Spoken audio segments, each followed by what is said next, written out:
கடகராசியில் பிறந்தவங்களுக்கு கோச்சாரத்தில் இந்த வாரம் உங்களுடைய ராசிக்கு 8ஆம் இடத்துல 4 கிரகங்கள் இருக்கிறது. கவனமாக இருங்க. குறிப்பாக இந்த வாரத்தில் தேவையற்ற செலவினங்கள், விரயங்கள், நஷ்டங்கள் ஏற்படுவதற்கான வாய்ப்பு இருக்குது.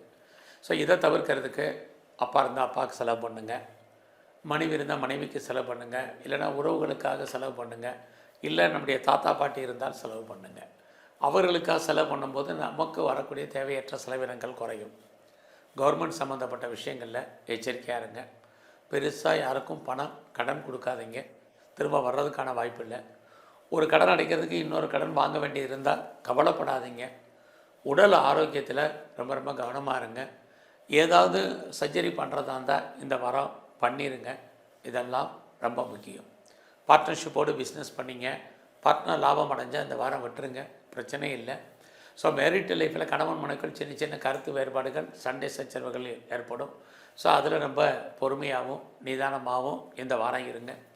ஸோ இந்த வாரத்தில் தேவையில்லாத ட்ராவல் வேண்டாம், தேவையில்லாத முயற்சிகள் வேண்டாம்.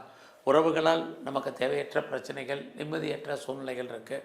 நெருங்கிய உறவுகள் நம்மளை விட்டு பிரிய வேண்டிய காலம், அல்லது அவர்களை விட்டு நம்ம பிரிஞ்சிருக்க வேண்டிய காலகட்டங்கள், இதெல்லாமே இந்த வாரம் நமக்கு இருந்துக்கிட்டே இருக்குது. ஸோ வீடு மாறணும் அப்படின்னு நினச்சவங்களுக்கு வீடு மாற்றம் அமையலைன்னா ஒரி பண்ணாதீங்க. ப்ராப்பர்ட்டி விற்கலை, சேல் ஆகலைன்னா கவலைப்படாதீங்க.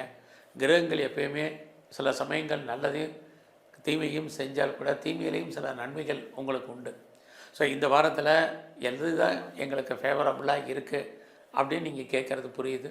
யாரெல்லாம் ஜாபில் இருக்கீங்க, வேலையில் இருக்கீங்க, வேலை நல்லா இருக்குது. ஸோ வேலையில் எஃபர்ட் கொடுக்கணும், பட் வேலை இல்லாமல் இல்லை.